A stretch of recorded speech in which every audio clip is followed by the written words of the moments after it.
So what I wanted to talk about before our Assistant Secretary comes is just a little bit, to give you a little bit of background on what the State Department does, the Department of State, as well as what DRL, the Bureau of Human Rights, Democracy, and Labor does. One of our missions in the State Department, one of our formal missions in our mission statement, is that we strive to create a more secure, democratic, and prosperous world for the benefit of the American people and the international community. And that's important because it's not just that we're doing democracy and human rights, because that is a core value of the United States, but it's also something that we firmly believe without democratic governance, without respect for human rights, you're not going to have a stable world. So this is important to us for many different reasons of why we do this. So within DRL, we have taken that Department of State mission statement to then plug in the part of it that we do, which is to lead the United States efforts to promote democracy, protect human rights and international religious freedoms, and to advance labor rights globally. So now, I just want to, for those of you who are not familiar with DRL at all, just a little background, because I'm sure you're familiar with us, but we're just one part of a much bigger picture within DRL. At heart, we really are a policy office. We in DRL mirror the State Department largely, which means that we have a regional office for every region in the world, just like there are regional bureaus for every region in the world.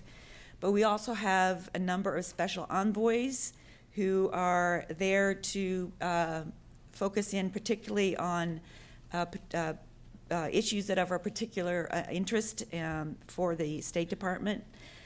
We have Judy Heumann, who is for our rights, for the rights of the disabled, who won't be here today, but we've got a dynamic video from her. We have our ambassador at large for international religious freedom, who I see sitting in the back, who will be speaking later. We have our special envoy for international labor rights. We have our special envoy for the rights of the LGBTI community. And we also have an envoy for religious minorities in the Middle East and Asia. So those guys and women work very hard at particularly focusing in on those areas. It gives us the opportunity to be really targeted in both our policy and our programs. We have an office called MLGA, which is our multilateral and global affairs offices. They're the ones who deal with the United Nations. They're the ones who deal with issues that might be global or regional in nature, such as our Freedom Online Coalition. We also have the Office for Policy Planning and Development, PPD. They are, in particular, our press office. So any press inquiries that might come to us, we give to them, and they help us respond back to journalists' queries. We also have a new office called Security and Human Rights, which is to focus in on making sure that both our security policies and the security policies of other governments are not infringing on human rights. That means that they spend a lot of time working with the Department of Defense of making sure any military assistance we give to other governments is being, that assistance is not being used to abuse human rights. And they've really come a long way. They also do the lay vetting for those of you who are familiar with that. And every embassy in the world has a DRL signed officer or a human rights officer. And I say this because the people you work with should be aware of that there is somebody at the embassy who wants to hear their stories, who wants to be able to listen to their concerns. So you should always point that out, that there is a human rights officer. You can just call the embassy up and say, I want to speak to the human rights officer. It may be hard to actually get in to see that human rights officer because of the tremendous security we have, but we have an officer there who will be responsive.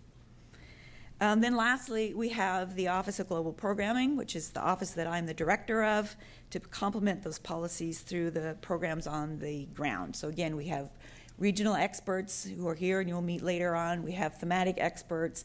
So we're pretty much able to respond to any crises or opportunity that opens up around the world. We've got the technical experts to say, how do we deal with this if it's an issue of LGBTI rights or if it's an internet freedom right? We've got people here. So to keep this moving, I just want to talk a little bit, just run through very, very quickly about today's topics.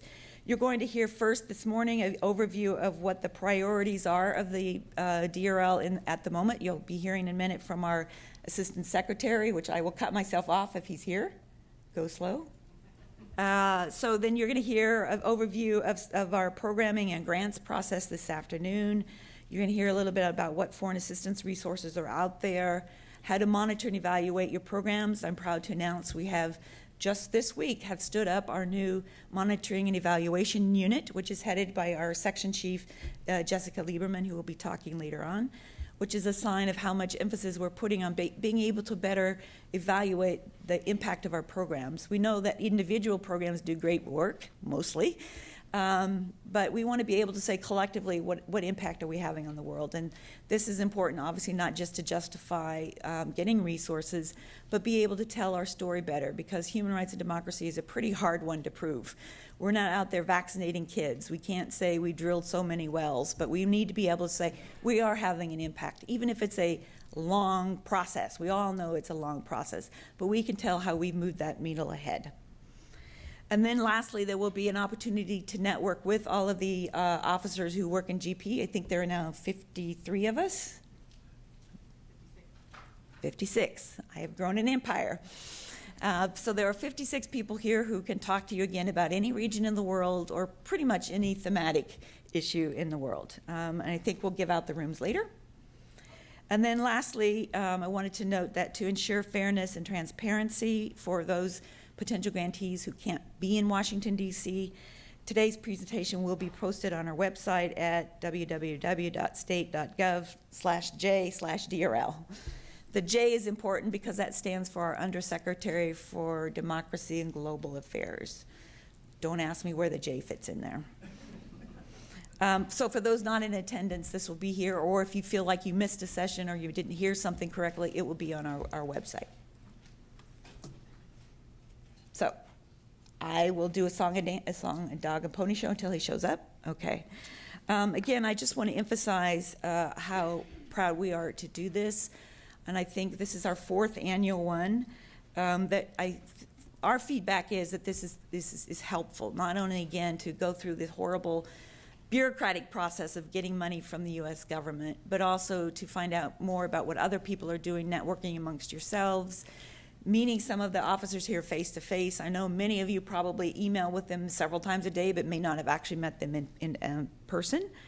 But also just to hear about how DRL has evolved over the years, some of the newer priorities, so that you might be thinking ahead, okay, these are something that we know DRL will likely be doing programming in.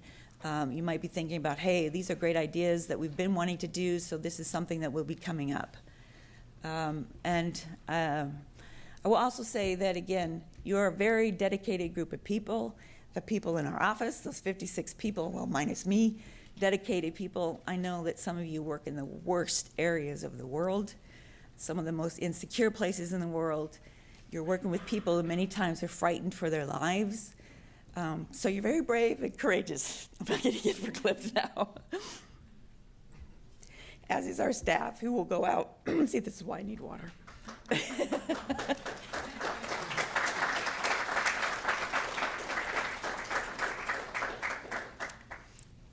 As is our staff, who will go out there and meet with people again, going to some places where they know they have to be, because they're government employees, have to be in a fully armored vehicle. Some of them have to have armed guards with them. So this is something that nobody I know here shies away. I've never met anybody who said, I'm not going there, I don't want to, it's too unsafe, too scary. And I know you guys don't shy away, so this is really important. As we're waiting for our Assistant Secretary, I did want to say a little bit about him. Before he came to the State Department, he worked for Human Rights Watch, so he was very deeply steeped in the issue of human rights, and he has continued that here in his work as the Assistant Secretary. He has worked tirelessly, both within the building to raise the issue of human rights and making that connection between respect for human rights and stability. He's the one who's going down and talking to the Pentagon, going to Central Command. He's the one who's going out in the field, meeting with our ambassadors, again, meeting with security people, saying, look, there's a connection here. We need to be working together on this. It's been pretty amazing to see the evolution that has happened under his watch here of bringing together, as I said, security and human rights, not just because the bulk of our money is in that area, but that's where, in many cases, we are the biggest players on the ground. It's through our military assistance that it's really important to say we're all working together on that. And he, too, does not shy away going to some of the worst places in the world. He travels all the time, much to my chagrin. I wish he could be here more often, but he's also out there. He wants to meet people. On all of his trips, he meets with civil society. He meets with our grantees where it's safe. But he meets with the people. He wants to hear directly from them, not only what their concerns are, but what it is that the U.S. government could be doing better, whether it's through our policies or our programming, or to hear about things that the U.S. government isn't doing right and needs to be addressed. We can't always fix all those issues, but we can certainly try and address them. On the way?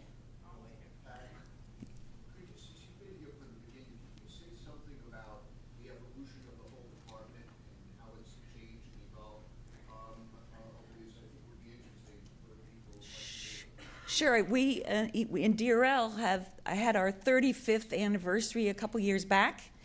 It was President Carter who established us, but we've grown and grown over the years to, as I said, to an office that is from a few people to something that's ingrained in the Department of State. Everybody knows that DRL is here, and they hear it particularly through our Assistant Secretary who's just arrived. So I will yield the podium to Assistant Secretary Tom Malinowski, who I can say is, I believe, still the highest ranking Polish-born officer in the State Department.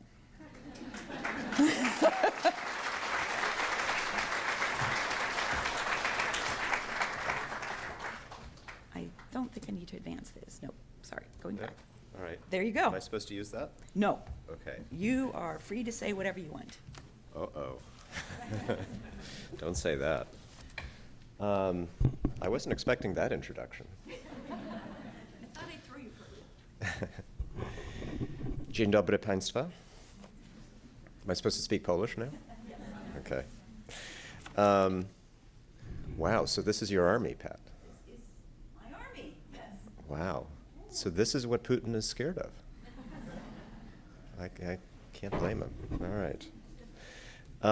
Well, look, thank you guys for being here and for all of the thousands and thousands of things that you do, which if I tried to enumerate would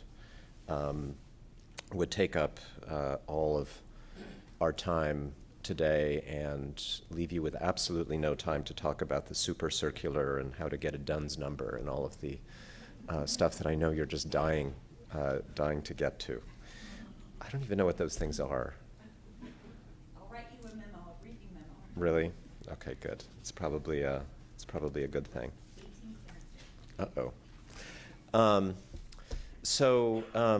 Look, I think I'm just going to say a few words about what's on our minds here in DRL and the State Department these days, and talk a little bit about the big picture, because I know you'll have plenty of time to talk about the details later today. And how much time do we have? We have like half an hour, and then whatever, we can open it up to a little bit of discussion if you like.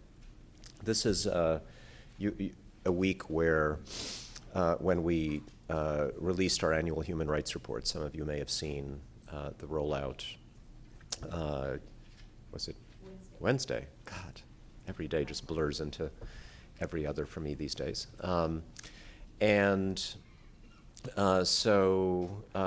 We tried to do some interesting things in this year's reports. The Secretary and I offered some thoughts about the state of human rights and democracy around the world. We put out an introduction to the reports that I hope you guys will find interesting, because we dedicated it to a single theme, which is very difficult to do in the State Department, and the theme was civil society. The crackdown on civil society in many countries around the world, why we need to push back. And we, at a certain point, we tried to enumerate and deliver a counter argument to all of the really poor but common excuses that we hear from dictatorships and even some democracies around the world these days for trying to restrict civil society, to restrict collaboration across borders between civil society organizations, to restrict foreign funding, all of the things that we are engaged in every single day. And so we kind of wanted this introduction to be almost like the talking points going forward for American diplomats and others who are out there on the front lines trying to push back against this campaign that we're seeing in a lot of countries to tighten space for civil society. I tweeted some of that out to some of my followers and got some good conversation back and forth. And on the same day, I also put out a tweet congratulating Inky the octopus in New Zealand for his inspiring dash to freedom. And on behalf of the United States government, I urged due process for Blotchy, the remaining octopus, still in captivity in New Zealand. And now I want to ask you this question. Which of those sets of tweets do you think got more likes? It wasn't the ones about the Human Rights Report and civil society. So what does that tell us? Anyway. More broadly, I think, given where we are, not just the release of the annual reports, but the fact that this administration is in its final year. We have about 9 months to go. There is a campaign underway for the future leadership of our country. There are a lot of things going on that I think cause us to be taking stock, partly looking back, although I try to not spend too much time looking back, but definitely taking stock of the world as it is right now. What are the challenges we face? What are the opportunities? What can we do with the time that those of us who are time limited here have? What can we do with it to try to advance our goals? And as we do that, there are, as you can imagine, a lot of things going on around the world that are distressing to us, that are the source of a lot of disquiet.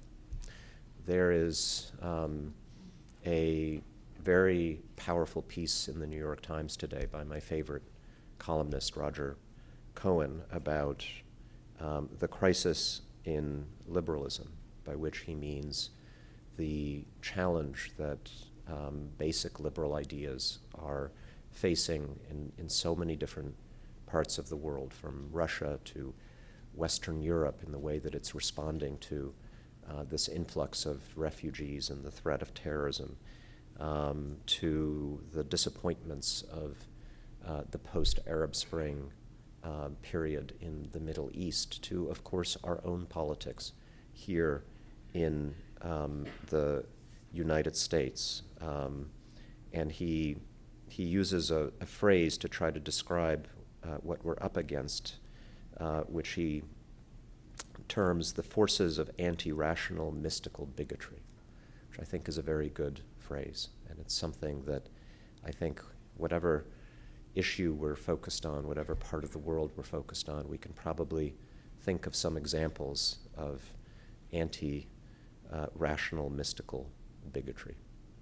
And I think it reminds us, at least the way I kind of think about this, is that it reminds us just how incredibly fragile all the ideas that we fight for every day are. We have been a democracy in the United States for 240 some years, and still we have this. Still we have people who are under pressure economically or from terrorism or from whatever the issue of the day is, searching for simple solutions, simple ideas, often authoritarian solutions and authoritarian ideas. And if it can happen in the United States, given all of our history and experience and the strength of our institutions, think of what it's like if you're trying to build a new democracy in Libya or Sri Lanka or hopefully Cuba someday, or China, or there we go. It is never, ever easy, and I would imagine that most attempts end, at least temporarily, in less than full success. We know from our work around the world that the good ideas that we champion are universal. Nobody in the world wants to be tortured. Nobody in the world wants to be subjected to corruption in their daily interactions with the authorities. Everybody wants to be free to say what they want and to think what they want. People, given a choice, are always going to choose to have a choice of leaders. They'd rather have their choice than somebody else's choice.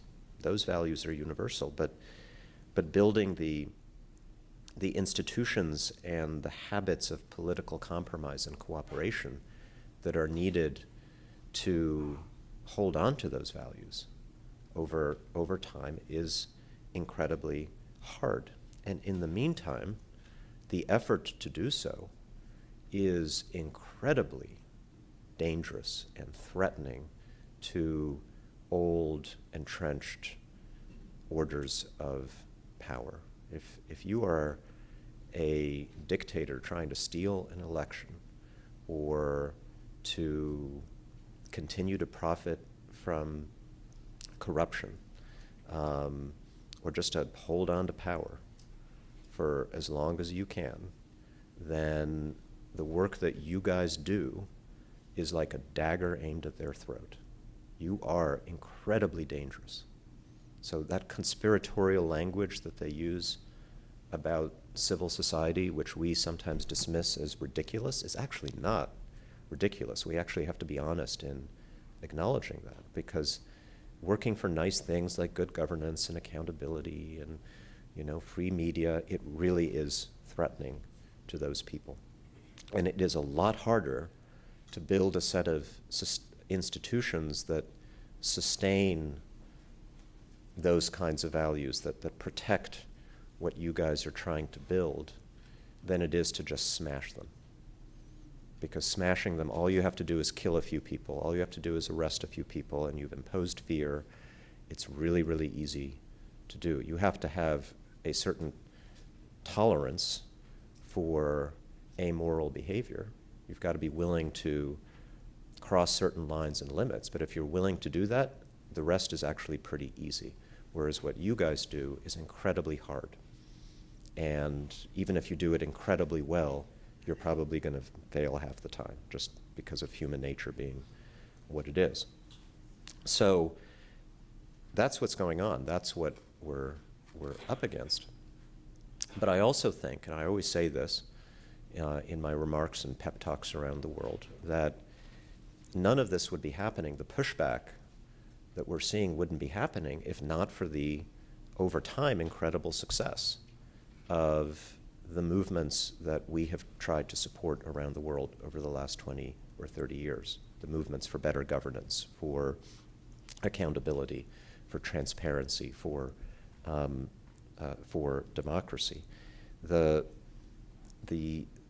pushback is, in fact, it is a complement. It is a reflection of the strength of global civil society, something that did not exist 30 or 40 years ago. There were local civil societies, but a global civil society of people working together, collaborating with each other, sharing ideas, giving each other strength when there are local attacks, sharing resources.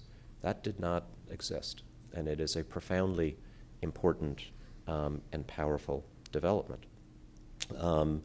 One recent manifestation of that development in the news right now is this whole Panama Papers thing. What is that? That is basically a product, a work product of a civil society network, a cross-border civil society network, parts of which I'm proud to say DRL has supported. There's absolutely no way, this is very interesting, that government law enforcement entities could have done what that network did. Because if our law enforcement people, who are absolutely wonderful, totally committed to fighting kleptocracy and corruption, if they tried to uncover one of these transnational conspiracies to hide money, which is what this is. You've got to have a shell company here that owns a shell company there, that owns a shell company there, et cetera, et cetera. If our law enforcement institutions tried to do this, they'd have to file requests with other governmental law enforcement institutions. It would take weeks, it would take months, and by the time they actually got anywhere, the money would have moved. But if you're civil society groups, investigative journalists, in this case, working in many countries at the same time, you're not constrained by all of those bureaucratic and diplomatic constraints. You can move quickly if you're well-trained, if you know what you're doing, and if you have the network in place, you can actually make a tremendous difference. And then the idea, even though it is under challenge, is still fundamentally strong. The idea that people should have these rights and liberties, even again, if the implementation of it is difficult. We saw the reaction to the President of the United States when he went to Cuba just a short time ago and gave that extraordinary speech on national television to all the people of the country, saying basically, you know what? There ought to be free and fair elections in this country. You should have a choice. Everybody else does in the Western Hemisphere. Why not you? And just to have somebody say that to them without any, without the censorship, with the ancient leadership of their country forced to sit there and listen to it and politely applaud at the end. And the contrast between our president openly talking about interesting things, engaging his audience, respecting his audience, telling them that they have rights, that they ought to be respected, that they ought to have a voice. And then these other people who have nothing to offer but 50-year-old propaganda about a Cold War that no longer exists. I thought that was incredibly powerful, and it's one of those moments that reminds us that, again, as hard as what we do is, we do have the better ideas. We do have the more attractive ideas. And if all things were equal, and it was our ideas against the competition, I don't think there's any question about who would win in the long term. And as Secretary Kerry and I pointed out on Wednesday when we released the human rights reports, we were focused on all the stuff that's going wrong in the world, but we also pointed out there are a lot of islands of hope out there. We talked about Tunisia, which is standing pretty strong as a democracy in the face of all of the unbearable, almost unbearable pressures that any country in that part of the world is going to be facing right now. Economic pressures, terrorism, extremism. We talked about Nigeria, where a surprisingly successful election, I would say, put into place a government that was committed to greater accountability, the fight against corruption, fighting terrorism in a better way. We talked about Sri Lanka, where for years this government and other governments were pushing against all kinds of obstacles to try to promote a more democratic and open government that would also deal with some of the really painful issues in that country's past. And again, an election, which nobody thought was going to come out democratically, actually did. The people had their say. They changed their country, and now we have an opportunity to work with them for a better future.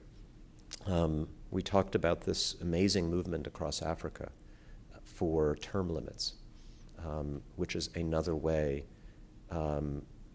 in which citizens are asserting that these are their countries. They don't belong to one person who may consider himself entitled to govern for life.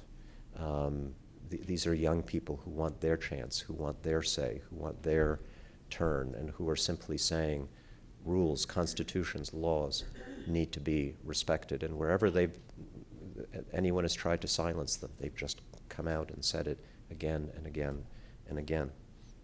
And then there's Burma.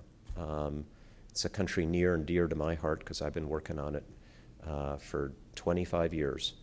And just a couple of days ago, I had in my office a delegation that we have in town this week from Burma, consisting of a couple of new ministers in Aung San Suu Kyi's government, and even more interesting to me, a couple of chief ministers of states, in other words, governors, basically. And these folks walked into my office, and it just hit me, like, these are the governors of states in Burma. They were all persecuted activists just a few years ago. And now they're sitting there and they're telling me, okay, we've got a big corporate development in my state. I need to know where the money's going because I want to provide services to my people. And another one of these governors is saying to me, you know, I've been the leader of the state for 10 days now, and we have huge ethnic and religious diversity in my state, and I'm really wondering, like, how would you advise me to deal with that and to win people's trust? And I'm like, my God. You know, for 25 years we were dealing with people in this country who were wearing, you know, military uniforms. They didn't give a damn about winning anybody's trust. They won their loyalty by torturing them and putting them in jail. And like, here we are. And you know, what I was thinking in that moment was, like, I want to grab all of you guys and send them to that little state in some corner of Burma where you've got a reformist former activist governor trying to build a bureaucracy to help people. And they want to know how to do it. And that's what, I mean, this is what we do, basically, right? We try to create those opportunities by working with civil society, by working with activists.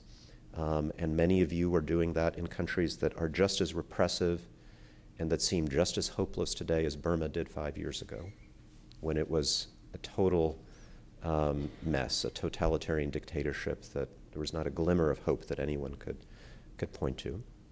And then when we help those people win, and eventually they do in most places, then you guys become, in effect, a support network for reformers. Because you've all seen it done well in some place. And when the opportunity arises in another place, using Pat Davis's army, we can send in help, we can send in advice, we can say, here's how it was done somewhere else, and here's how we can help you. And that to me is really inspiring. It's a reminder that that you guys, you're independent of the US government, but you are one of the greatest resources that we have in these glorious moments of opportunity that hopefully from time to time our foreign policy can help to create around the world. So I thank you very, very much for that. And if we have any, I think we have a few minutes left, and if anybody wants to offer some thoughts or ask a question, I would be happy to take any. Thank you. Thank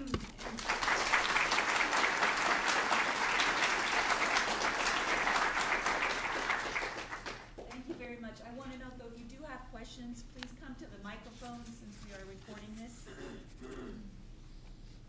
Told you it was fantastic.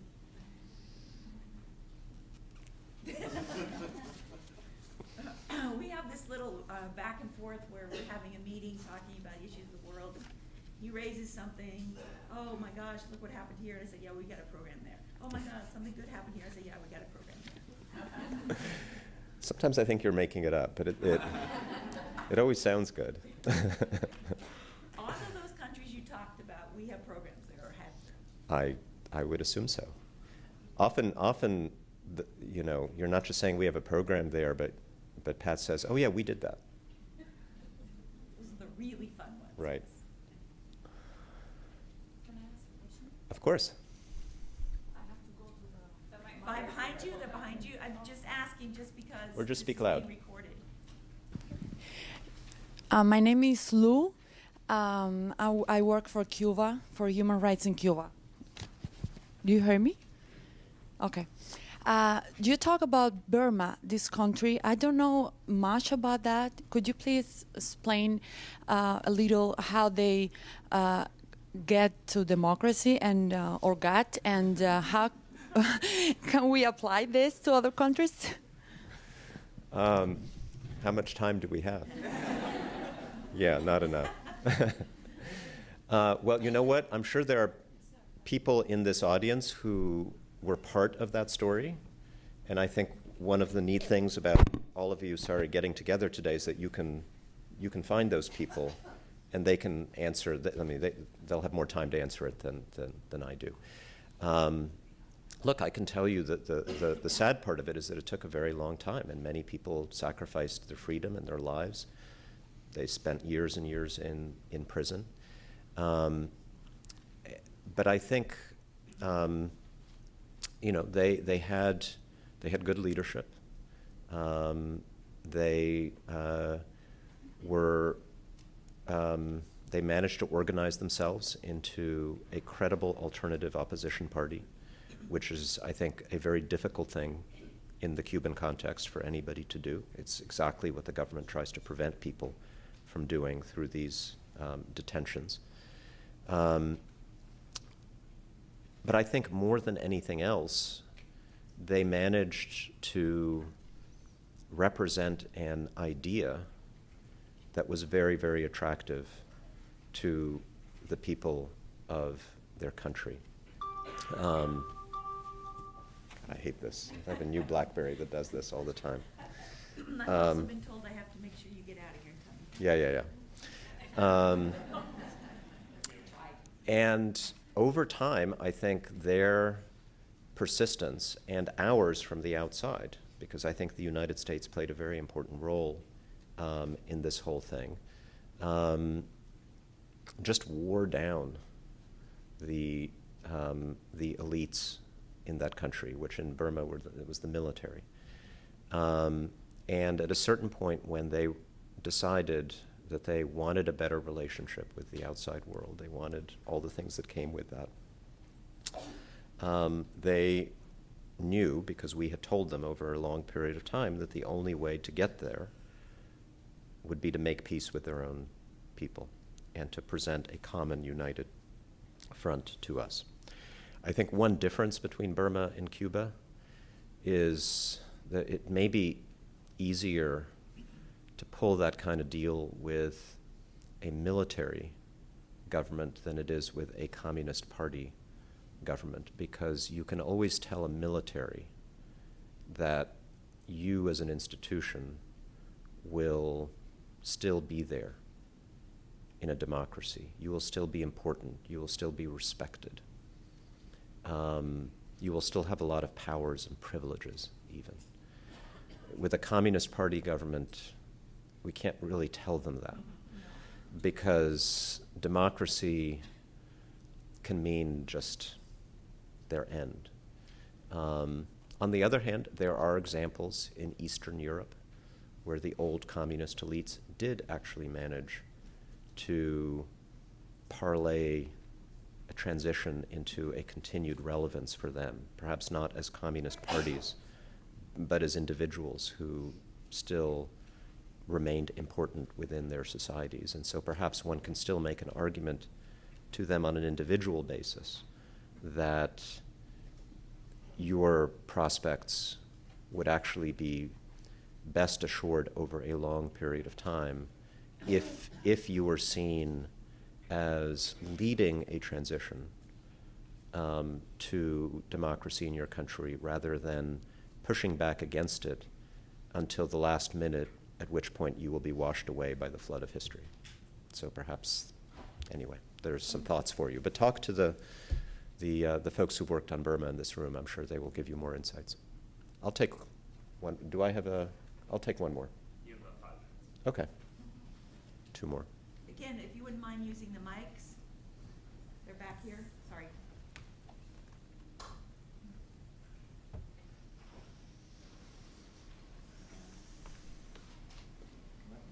Did you have a question? Okay. Thank you so much for your remarks. My question was about the tension between working with governments and working in opposition. I think Burma is an incredible example, but it's also pretty clear-cut which side, in terms of sides. But especially in like Latin America, where we're dealing with democracies, but that may still have governments that are enforcing laws that violate human rights, such as with LGBT, the situation with LGBT in the Caribbean. What are some strategies or even approaches that DRL takes in those cases where it's not so much an issue of opposing a form of governing or a dictatorship as repressive laws that are still within a democratic government? I'm not sure if I can say we have a universal approach or an answer to that question that would apply everywhere, except to the extent that I would say that we would always start by listening to what civil society within the country is telling us, especially if it's a sensitive or controversial issue, as, for example, LGBTI rights often are. My approach there is to just start by talking to people in the country, consulting with them, asking them, what do you think, what would be most helpful from us? Should we be present? Should we be not so present? Does support from the United States help you? Does it perhaps make things more difficult? And just take our lead from what they're telling us. And very often they will say, yeah, we definitely want you to be present, even though your presence might be a little bit edgy from time to time. And in those cases, then we fight to make sure that we are present. In cases where it may be a little bit better for us to keep a little bit more distance, there's always the support network that you all represent.